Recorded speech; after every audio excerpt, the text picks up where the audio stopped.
세월호 특별법이 본회의를 통과했습니다.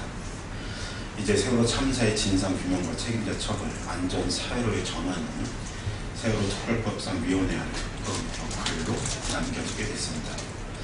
국민들의 바람과 유가족들의 요구에 비해 턱없이 부족하고 우려스러운 것이 없는 것은 아닙니다. 가족대책위가 마지막 요구한 여야 정 유가족 간 협약식 등에 대해서도 이루어지지 않은 점은 무척 아쉬운 대목입니다. 정부 여당은 이 법이 제정되더라도 실행 과정에서 법이 정하지 않은 세부적인 문제에 대해 가족의 뜻을 전폭적으로 수용하는 대승적인 자세를 가져주기 바랍니다. 유가족들의 말처럼 특별법 제정은 출발선이 뿐입니다. 정의당은 운동화 끈을 다시 묶을 것입니다. 이 법을 만들어 온 주체는 국민들과 세월호 가족들입니다. 정의당은 세월호 유가족의 말처럼 한계와 문제점이 많은 미완의 법적 수단을 보완하고 진실을 가려 다시 하겠습니다.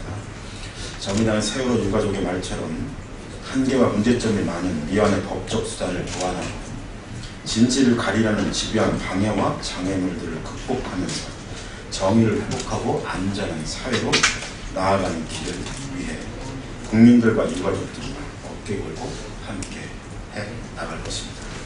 마지막으로 아직도 남아있는 실종자들이 조속히 돌아오기를 간절히 바랍니다. 정원 국무총리 독도 입도 지원시설 백지화 사과 관련해서 말씀드리겠습니다.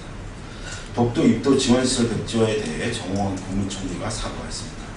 그러나 여전히 환경과 안전 등의 문제를 보류한 것이라는 입장입니다. 정 총리는 아직도 왜 국민들이 분노하는지를 모르는 것입니다. 백지화 해놓고 보유한다고 하자는 작전 모의를 하고 국민을 속인 것 때문입니다. 일본과의 외교 마찰을 우려해 백지화했는데 결과적으로는 일본은 외교적 승리를 외치고 있다는 점 때문입니다.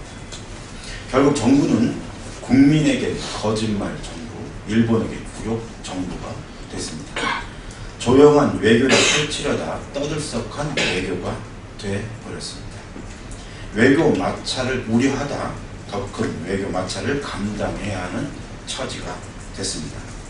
외교에서 절대 있어서는 안 되는 거짓말, 굴욕, 무능, 마찰 외교가 되어버렸습니다.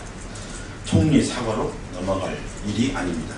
진상에 대한 명확한 해명과 책임자 경지를 포함한 문책이 필요합니다. 삼성 반도체 노동자 3자 인정 판결 관련해서 말씀드리겠습니다. 삼성전자 반도체 공장에서 일하다 뇌종양에 걸린 숨진 노동자 고 이은정 씨와 백혈병에 걸린 유모 씨에 대해 오늘 법원이 산업재해를 인정하는 판결을 내렸습니다. 두 사람은 반도체 공장에서 일하며 지속적으로 유해물질에 노출되었고 주야 교대 근무로 인한 피로로 인해 면역력이 현격하게 저하되어 있었다는 점에서 산업재해로 볼 수 있다는 것입니다. 법원의 판결을 환영합니다. 반면 지극히 상식적이고도 당연한 판결을 노동자의 목숨을 통해 얻어내야 하는 지금의 노동 현실이 매우 서글프기만 합니다. 무엇보다 가장 큰 문제는 이와 같은 사실을 인정하여 들지 않은 근로복지공단 측의 태도입니다. 허술한 역학조사로 고인의 질병이 산업재해가 아니라는 결론을 내리는 것입니다. 이미 고 황유미 씨 등의 사례에서도 근로복지공단은 삼성의 입장을 대변하며 본연의 역할을 회피하려 했던 것은 이미 알려질 대로 알려진 사실입니다.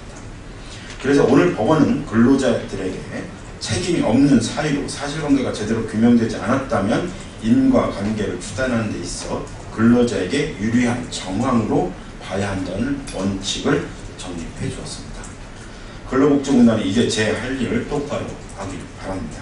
아울러 삼성 측은 병의 원인을 제공한 사업주로서 인간적 도리와 보상을 제대로 해야 할 것입니다. 아직은 많은 것이 미흡합니다. 많은 노동자들이 일하다가 다쳐도 죽을 병을 걸려도 생계를 걱정하며 감내하고 혹은 아무런 보상도 받지 못한 채 쫓겨나는 것이 현실입니다. 그런 뜻에서 오늘의 판결이 노동자 권익 향상을 위한 또 하나의 주춧돌이 되길 바랍니다. 이상입니다.